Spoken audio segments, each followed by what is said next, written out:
Graham Young dilahirkan di London Utara, England pada 7 September 1947.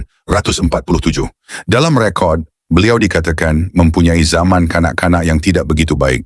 Sebabnya semasa dia masih bayi, ibu Young, Bessie, meninggal dunia akibat batuk kering. Terlalu putus asa untuk menjaga anaknya, bapa Young, Fred, menghantar kanak-kanak itu tinggal bersama ibu saudaranya, Winnie. Young terikat dengan ibu saudaranya selama 2 tahun. Selepas itu dia tinggal semula dengan bapanya lepas bapanya berkahwin semula pada tahun 1950. Kerana tidak biasa hidup dalam persekitaran baru, Graham mengalami anxiety disorder yang sangat teruk ketika itu. Dia menjadi sangat sukar untuk bersosial. Dia tidak mengendahkan rakan-rakannya dan lebih suka menyendiri. Pada masa yang sama, Young berminat unut mendalami bidang kimia dan toksikologi. Dia juga membaca banyak buku tentang pembunuh terkenal. Tidak nampak sesuatu yang pelik.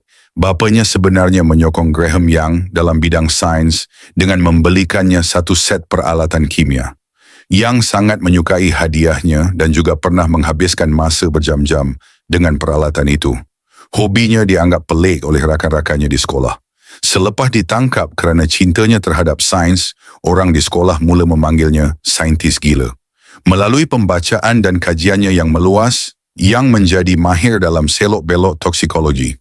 Dia bahkan sampai ke tahap di mana dia boleh mendapatkan bahan kimia toksik dalam kuantiti yang banyak pada usia 13 tahun dan meyakinkan ahli kimia profesional yang lebih tua yang penggunaannya adalah untuk tujuan pengajian. Yakin bahawa praktis mengalahkan teori, maka Graham Young mula menguji pengetahuannya tentang racun dan menggunakan orang sebenar sebagai subjek. Dia mula menghidangkan teh yang dicampur dengan ramuan beracun kepada keluarga dan rakan sekolahnya. Dalam eksperimen awal ini, racun yang digunakan tidak membawa maut, tetapi ia cukup berbahaya. Pada tahun 1961, ibu tiri Molly mula mengalami kekejangan perut yang teruk. Ayah dan kakak Young juga mula mengalami kesakitan yang sama. Malah rakan sekelas bernama Christopher Williams juga mempunyai simptom yang sama. Sudah tentu, tiada siapa yang mengesyaki bahawa Young mempunyai kaitan dengan penyakit misteri itu. Mereka semua menyangka ia adalah sakit perut yang berjangkit. Keadaan berubah apabila kakak Graham Young, Winifred, jatuh sakit sekali lagi dalam perjalanan ke tempat kerja. Dia dibawa ke hospital di mana doktor menemui ekstrak mematikan tumbuhan Atropa belladonna di dalam sistem badannya. Masih bebas dari syak wasangka, tingkah laku Young menjadi semakin pelik. Dia mengidolakan Adolf Hitler dan salah satu eksperimen sainsnya meletup di dapur keluarga. Pada 21 April 1962, Molly Young dikejarkan ke hospital kerana aduan kesakitan yang amat sangat. Walaupun dia telah dirawat, malangnya dia meninggal dunia pada malam itu. Sebenarnya, si Young inilah yang secara beransur-ansur meracuni teh ibu tirinya dengan antimoni, sejenis racun yang mempunyai kesan yang perlahan. Pada malam sebelum kematiannya, Young menukar racun itu dan memberinya thallium. Racun inilah dipercayai punca kematian ibu tirinya, kerana kesan keracunan thallium akan membawa maut kepada organ dan kesannya agak cepat jika diberikan dalam dos tertentu. Intipati antimoni atau thallium sepatutnya dikenal pasti dengan cepat jika doktor telah melakukan bedah siasat. Malangnya, Molly telah dibakar sebelum sebarang siasatan dapat dijalankan dan tubuhnya tidak dapat dianalisis. Berduka atas kematian Molly, ibu saudara Young yang tinggal bersamanya sejak kecil tahu bahawa Young mempunyai minat dalam toksikologi dan mula mengesyaki sesuatu.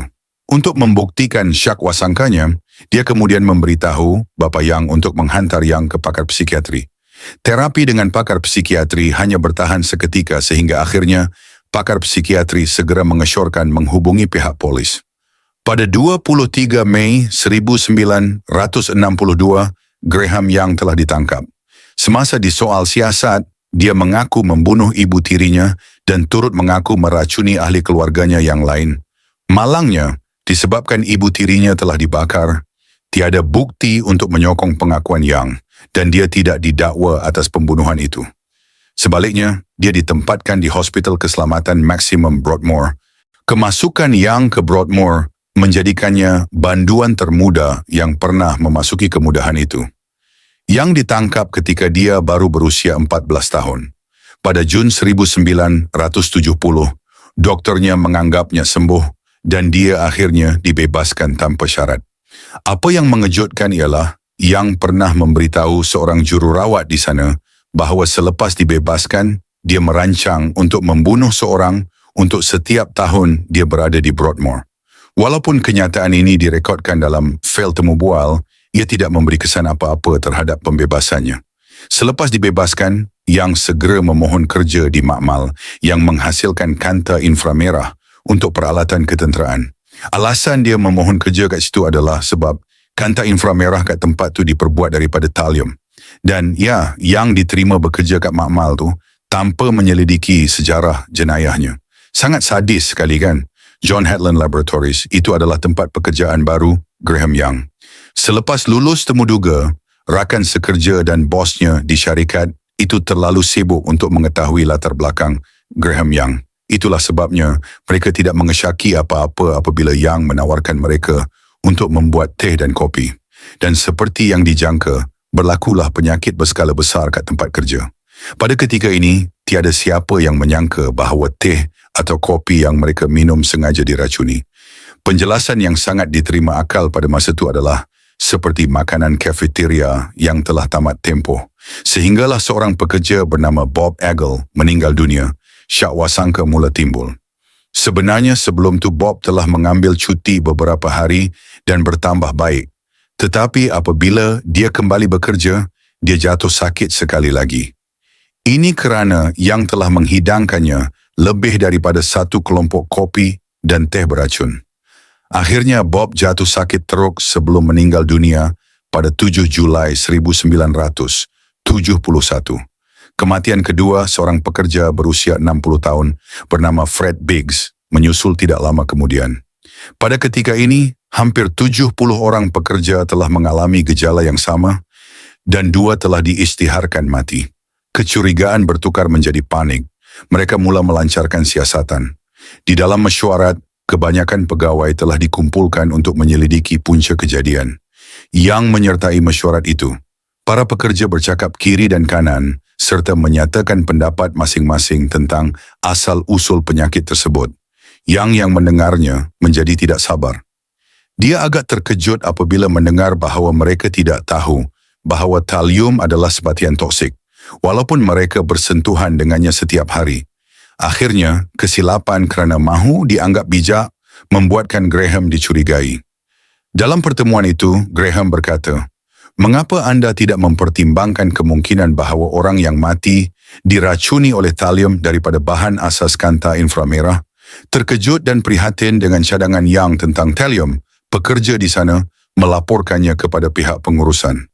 Mereka kemudian melakukan sedikit analisis sebelum realiti menjelma, di mana hakikatnya bahawa Graham Young memahami toksikologi dan dialah yang sering menawarkan minuman kepada para pekerja. Mereka kemudian menghubungi polis.